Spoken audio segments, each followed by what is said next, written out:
So we have seen a little bit of HTTP yesterday, today. Like the theme of this last portion is application level networking. So we're going to see a few more L7 protocols, right? So this slot is about WebSockets, and then after this we'll see gRPC. So let's get started with WebSockets, right? So this is how HTTP works, right? So we are all on the same page. We have a client. We send a request. We can send multiple requests. That's fine. But then we get a HTTP response back, right? This is what you have seen with the structure of HTTP, right? But is this enough for you to run your browser? I mean, for you to run your normal applications on your browser, right? Like, is this kind of structure enough, right? So let's just have a thought exercise, right? You want to design a chat app, right? You have at least two plus people who are going to connect to a room and talk to each other, right? So just think out loud, how will it work, right? So you saw yesterday when you created the Flask app, we had a slash to do, and then you did a get, you did a post, right? So that structure is clear, right? So if you imagine a similar app with, similar URL, say slash chats or something, and you can easily say that you can do get to get the chat messages and post to post new messages, right? But is this enough? Like, if you have two users, if I have one user, if I am just logging into the room is empty, right? So if I do a get, it will be empty, right? That's fine. Then I do a post, right? Then what am I supposed to do? My browser is sitting there. You saw a lot of requests that were when you open YouTube. So how would it look like, right? What do you do next? When should I do a get, right? So I don't know when the other people in the chat room are going to talk, right? If I do a get, I'll get all the messages. But when should I do a get? Should I just do it periodically? How will I get the messages that others are putting, right? So this kind of motivates that, like, just the simple HTTP is not enough, that you can have other designs, and that one such design is WebSockets. So essentially it's this two key parts that I've highlighted, right? It's full duplex real-time communication over the internet, right? And let's just look at these two things that I've highlighted, because that's the important part. So can people look at this slide and try to see what I'm trying to say here? Are these figures helping? So the first thing on the top is a radio, right? And a radio is a kind of a simplex communication because it's one way, right? You connect to it, you can see you can listen what's going on the other end, right? That's all. That's the communication model. Right? Signal is coming one way. Then you have this walkie-talkie example, which is half duplex, right? I'm saying walkie-talkie because you have to press and you have to say, like, start communicating, and two people can't talk, which is why they do this over thing, right? So one person talks, once they finish talking, they say over, and then they remove the hand off that button, right? Then others can, maybe somebody else can talk, right? So the channel is there. People can talk two ways, but only one can talk at a time, right? And finally, you have your normal phone audio that you speak, phone calls, where both of you can talk simultaneously, and that is what is known as full duplex, right? So we have seen some protocols in the last few days. So can you just tell me, like, TCP, UDP, right? Are they, which of these three categories are?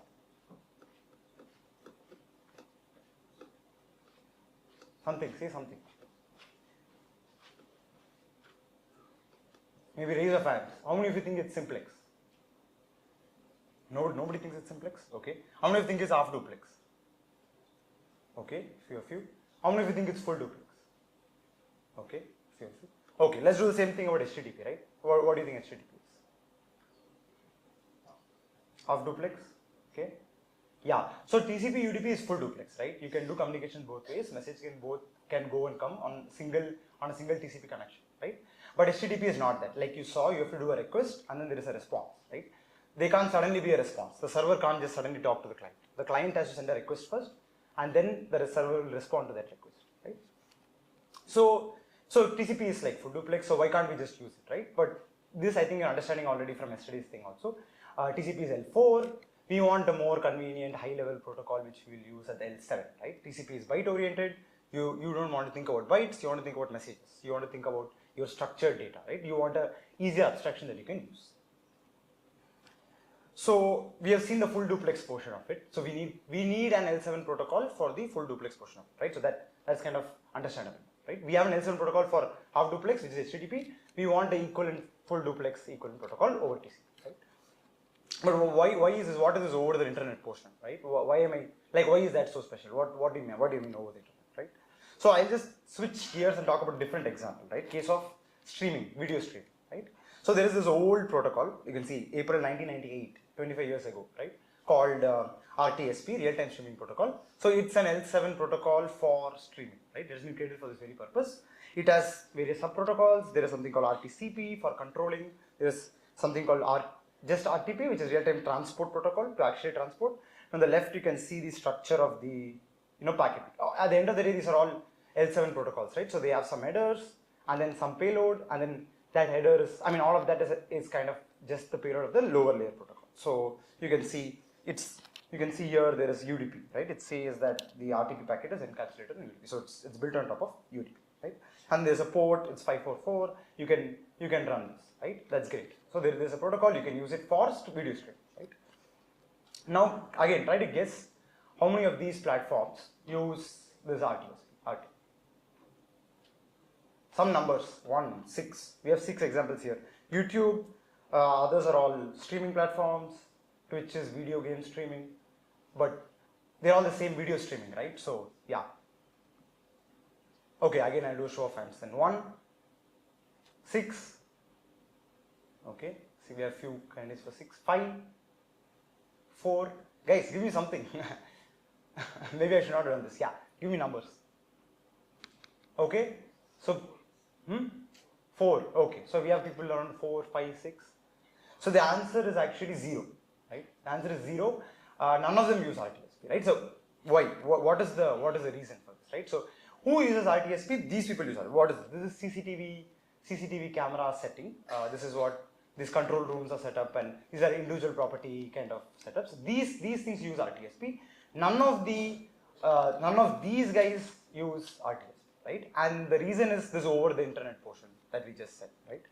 And the reason for this is mostly like accident of time kind of thing, right? Things evolve, people add things, right? In the last 30 years, the web has gone from nothing to like everything, right? We now do everything over the internet, and in that time there has been a lot of parties involved, right? We're talking about everything from the backhaul infrastructure, things like cell towers, things like routers, things like switches, things like exchange points, where all these things connect, and also on the front end side of things, your mobile devices, your browsers.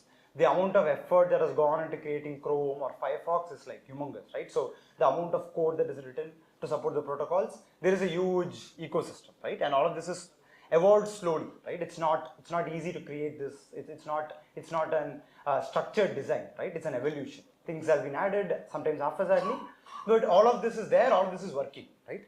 And all of this works is built with HTTP TCP in mind, right? Because that's what the first thing that was started out. So what this means essentially is the random firewalls on the way, random NAT boxes on the way may or may not work for any other protocol, right? They might simply just drop any other traffic like 554, which we talked about for RTSP. There is no guarantee that you can run an RTSP server and actually have it working for a random end user anywhere on a mobile somewhere, right? That's the challenge, because the world has evolved, right? But HTTP doesn't have any of these problems, because that's the kind of core thing which is all of this is moved around. So HTTP is standard thing, port 80, right? Or HTTP is port 443, TCP. All of these work seamlessly, right? There is not going to be any problem when you do this. Right? So which is why if you see all of the streaming platforms you saw earlier, they kind of have streaming solution built on top of HTTP. So there's a protocol called Dash, you can look it up. But they have other reasons for building that, but that's kind of the reason why they're all on HTTP, right? So this hopefully gives you an idea of that we need a protocol for full duplex real-time communication over HTTP, or over HTTP like over TCP, right? And that's exactly what WebSocket is, right? That's how it was created. So who uses WebSocket, right? Anywhere where there is this kind of real-time feeds, be it news feeds, be it chat rooms, be it collaboration things like Google Docs. Actually, Google Docs does not use it, but that's just a protocol requirement, right? The other collaborative tools like Google Docs, where multiple people are editing at the same time. So what happens is you have one participant who's making a change, and that change will be reflected in real time to other participants, right? This is happening over WebSocket usually, right? That's what this protocol is meant for. So just to now WebSockets are new or newish. So there was a time when WebSockets didn't exist, but you still had to do the same. You still had the same job. You still had to get those messages between two parties as fast as possible. So what did people do, right? People had a few hacks on top of HTTP. So we'll just quickly see them, just three alternatives which were used before. They all are not exactly, they're not exactly the most efficient solution, right? They're hacks, but they work. So some websites might still use this if they were written slightly before or earlier. Right? So the simplest option, this is like always standard in computer science, is the most brute force needy thing you can do is polling, right? So you just essentially start, you send a request, you get a response, maybe there is no response, right? And then you wait, and then you try again, right? That's the loop. You just wait for 5 seconds, wait for 10 seconds, wait for 30 seconds, you have a sleep time, and then you start and do the same thing again, right? And for instance, in this chat example that I was saying, there might be just no other messages from anybody else, but you will still be running this loop. Every minute you will be getting up, sending a request, getting a response which says empty, right? That entire thing is wasteful, as you can see. There's a request and response going for no good reason, right? That's exactly why WebSocket was created, to avoid all this waste. So there is a slightly different variant of this polling called long polling, where the difference is you send a request and then the server just waits as long as the timeout time to respond, right? By chance, if it has answer before it, it can respond. If it doesn't have, it's going to wait for the timeout and then it just responds, right? So, and then the client will then immediately do another request. So you're just increasing the timeout essentially between the client and server. It's just a simple change from the previous setting, right? And finally, there is one more variant called server-side events, and this is essentially uses one property of HTTP called chunked response to be able to send partial responses slowly, right? And this is still better than the previous two, but it has its own downsides, right? There is still an initial request that has to come from the client side. This is the first request is a simple HTTP request from the client. Without it, these events really can't even start up. So of course, WebSockets also are not like solving all the problems, right? They have their own downsides, and the main things are these two aspects, which are actually like anyway important aspects in any kind of distributed system or cloud microservice design. So it's just useful to look at it. So the first thing is server state, right? So a lot of this cloud native paradigm, what we saw with Kubernetes, what we saw pods, deployments, right? They are kind of built with the encouragement or assumption that you will try to go for more and more stateless services, right? Where a service just as an request and it's able to act on the request and in an idempotent manner, right? If the same request comes tomorrow, if the same request comes, nothing actually changes. There is no extra state in the server that is determining the outcome, right?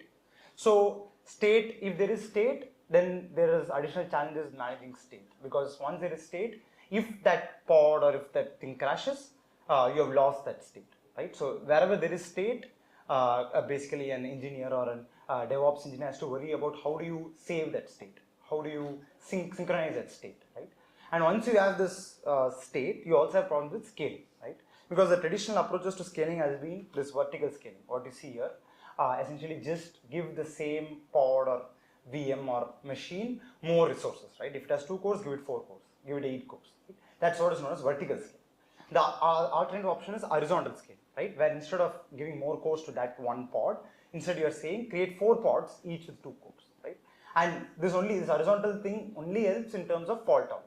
So now there are 4 items, and those 4 pods will run on 4 different nodes. So the chances of that it failing are much lower, right? If you just had one, you might lose that if that works. That's why the horizontal paradigm has kind of improved, right? But the horizontal paradigm obviously has this problem of state again, right? If you have state on any one, you have to do extra work to synchronize. And WebSockets have the state on the server. That's just the background. Right? So this is an example screenshot I took. So this is Clickinfo's page. So this I took this during one of the semi-final matches, I think. So if you have seen this Clickinfo, you get these updates and commentary ball by ball, right? How many of you have seen this? Surely you have seen this, right? You just get the score updates and things dynamic, right? So that update actually happens over WebSocket. So every one of this update is actually a WebSocket message that's coming from this. So this is just to show you. So this particular entry, you see on the right, you can't really see anything here, but I have just filtered by this WS, right? Which stands for WebSocket, and you'll be able to see that WebSocket. So I just took this binary data, so it's sending some binary data. So I just took that raw data and I was able to decode it, and you can actually see that one of the commentary lines, right? Punch to McDonald's is camper quick single. You can see that data being delivered in that message. So really, how does it work? Like I said earlier, it's built on HTTP. So the first request is like a normal HTTP request with some extra some differences in the headers and the request that you send, right? It's the same GET request that you've seen so far with some differences. And then if the server is able to support the WebSocket protocol, it sends a response that is going to upgrade this connection to a WebSocket protocol, right? And once that is done, you have the two-way duplex communication setup, and now both the client and the server are able to send message to each other, right? So this is like how it looks like. I've just highlighted the portions which are different, right? So there is a connection upgrade in the request header, right? That's what is a request. And below you see the upgrade type is you want to upgrade to WebSocket. By the way, this pattern of using HTTP to upgrade to a different protocol is common for some of the other things. If you just explore, you will see this. So what we have done is I have created a simple like chat example. It's there on the repo, link could be shared. If you run this, it's again a Python based thing. So you can just run it, and if you open two tabs, you will be connected to the same room, right? And you should be able to see if you enter messages, you'll be able to receive the message on the other tab, right? And the idea is I want you to like run this thing, maybe look at the code if you're interested to see how we've done it. It's again some basic Python libraries. But idea is to look at the WebSocket connection in the browser, if possible in Wireshark, if you're interested. And I'll also show you how to do it for real websites down the line, right? This is an example that's going to run on your laptop, on your machine, but I'll also show you how to do it for a real website. So the UI will be very bare bones. It's just a simple HTML page that has been thrown together. This is how it looks like. But I want you to run it, see it in action, and look at the developer console to see the actual WebSocket connection upgrade and the messages. So if you have the application working, you can do two things. One, you can look at it from the network console as before. This is a different example, but I've just highlighted in the UI, right? So just go to the WebSocket tab. It should filter out only WebSockets, right? You can see it here. If you have Wireshark, you can run on Wireshark and you can see it here as well. If you you need to start Wireshark capture before you start the server. Then you'll be able to see the initial connection upgrade thing on Wireshark also. So I've just shown some screenshot here with the HTTP 1.1.101 switching protocols. You should be able to see a packet like a message like this. So if you're running Wireshark, the first thing you do when you start Wireshark is you have to capture on a particular port, right? And we have to capture, you can essentially by default it may end up capturing on your Wi-Fi port that you're normally using. But specifically in this example, we ran an application locally on localhost and we connected to it also using 127.0.0.1 just so that if you capture on the loopback interface, there is no other traffic, right? It's very clear for you, it's very easy for you, right? So when you start Wireshark, click capture and in the interface, select loopback. Or if you select the host interface, then make sure to connect to your thing using that IP or using 000 instead of connecting using 127.0.0.1 in your browser. If you are already capturing on the right port and it's all 8001 packets and they are still only showing as TCP, there is a decoding problem, just call one of us. Okay, so people are at different stages, but maybe just pay 1 minute of attention to what I'm showing here. You can then go try it later and you can correlate, right? So if you see if you're able to actually decode the packet as a WebSocket packet, you should be able to see this set of headers, right? So these headers for each protocol are kind of defined in their specifications. They are like called RFC documents or sometimes the documents from IETF, etc. But you can see actual protocol structures of this format, right? So this is an example like breakup of the packet header, right? This is the kind of diagram you will see, you will find in all sorts of protocol specifications.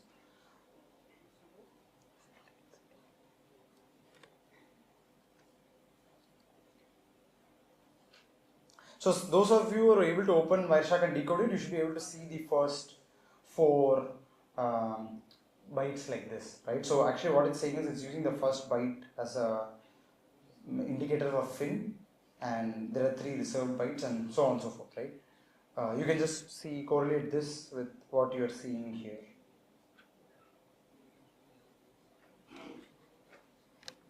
So there is essentially some structure that has been defined and that has been adhered to by everyone, and you can, what Wireshark allows you to do is actually understand those fields instead of you going to having to see the raw bytes. You can actually see it decoded for you and laid out for you. Right? So in the interest of time, we will probably proceed to the next section. You can try out this stuff later. So we showed you one localhost example, right? So, but you can do the same kind of snooping on your actual traffic, right? So one example is this excalidraw.com. If you have not used it, it's just a simple collaborative diagramming tool, right? So you can open it and then create a session and then share that session ID with your friend, and you'll be able to draw, and it's kind of a whiteboard, digital whiteboard, right? So that also uses WebSocket underneath to send your diagrams and stuff in real time, and you can actually go and try to do the same thing we just did with this website, right? And see the raw data going, right? The one difference is, because this is an external website, it will be on HTTPS, which means that your connection from your laptop to this website is encrypted, right? So if you just try to open it just like that from Wireshark, you will just see TLS packets and you will not be able to understand what's inside that, right? They're all encrypted. So there is a trick to get around this, which I have put on this slide. You can follow through this later. It's a very simple concept. You are just asking the browser to log the SSL keys to a file, and then you tell Wireshark that this is the file that you should use, right? And once you do this, all of your TLS connections will also be decoded, right? And then you can do the same thing what you just did with your local setup on any external website. I mean, this is not just for WebSockets, this is for any other protocol also, but you can try it specifically here to see WebSockets in action.